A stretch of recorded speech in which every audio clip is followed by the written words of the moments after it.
All right, let's dive right in. Today, we are tackling, well, the big one. The question that has been echoing through human history probably since the very beginning. I mean, come on, who hasn't asked this at some point, right?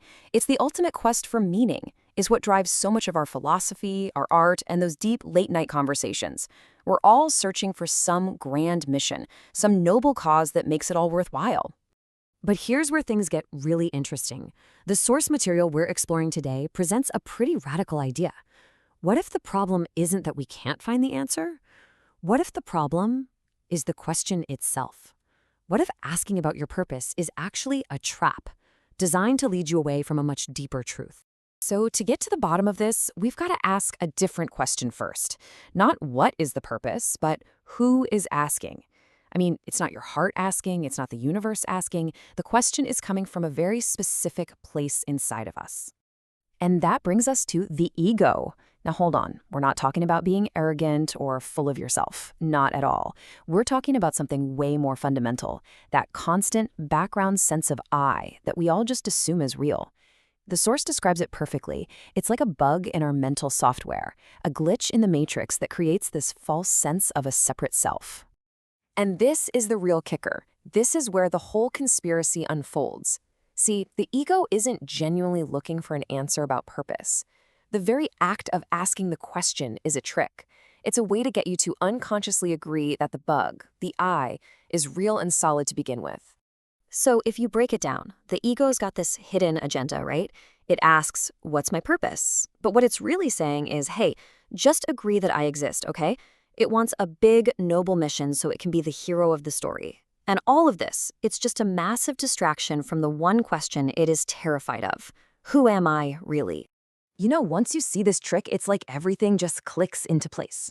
It's like putting on a new pair of glasses.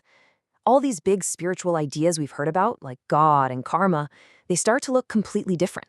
Just look at the difference here with the concept of God. The ego's approach is to say, my God is the truth. It starts with a prepackaged idea, a belief, and then defends it. And of course, that's where conflict comes from, right? My story is right, yours is wrong. But the spiritual approach, it completely flips the script. It says, truth is God. So instead of starting with a belief, you start with an honest inquiry. Let's find out what is undeniably, absolutely true. And that we can call God. And it's the same deal with karma. We get this really powerful reframing. Most of us think of karma as, do good things, get good things. Simple cause and effect.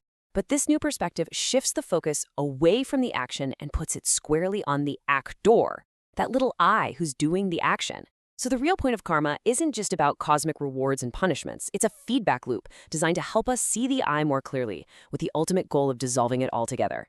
Okay, so this shift in focus, it doesn't stop with God and karma. It even changes how we look at something like creativity.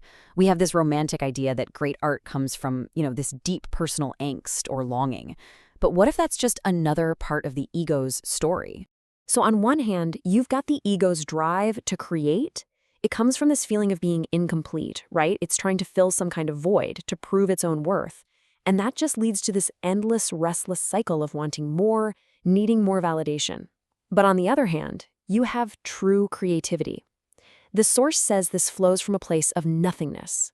That's a state where the I, the ego, just gets out of the way. And this quote just nails it, doesn't it? The best ideas, the most profound art, the biggest breakthroughs, they don't happen because we're trying so hard to be somebody. They happen in those moments when we completely forget ourselves. It's in that space, that nothingness, that something genuinely new can actually be born. Okay, so let's pull all this together. If life isn't about finding a purpose for me, and if our best work comes when we forget about me, then what in the world are we doing here? What is the point? And this leads us to the final and maybe the most powerful idea in this whole explainer. The source uses this beautiful word, imtihan. It means a test. Life isn't a race to a finish line. It's an ongoing test. But it's not a test with a score you get at the end. Every single moment, every challenge, every interaction, it's all designed to do one thing, to poke holes in the ego's story. Every time you think, I am this or I am that, life just kind of smiles and says, are you sure? Let's test that. And so here it is, the big takeaway. The purpose of life isn't to find an answer. The purpose is the process. It's about undergoing this constant debugging of the self. The whole point is to find that glitch in our own software, that sense of I am, and to finally see it for what it truly is. Not our core identity, but just a bug. But here's the really mind-bending part, the paradox at the heart of it all. The seer, the one who's doing all this looking and investigating, that little I we've been talking about, it doesn't survive the seeing. It's not like you find the truth and then add it to your collection of facts. No. The very act of seeing the truth dissolves the one who is looking for it. So, when you really get down to it, the question we started with, what is the purpose of life? It's just not the right question anymore.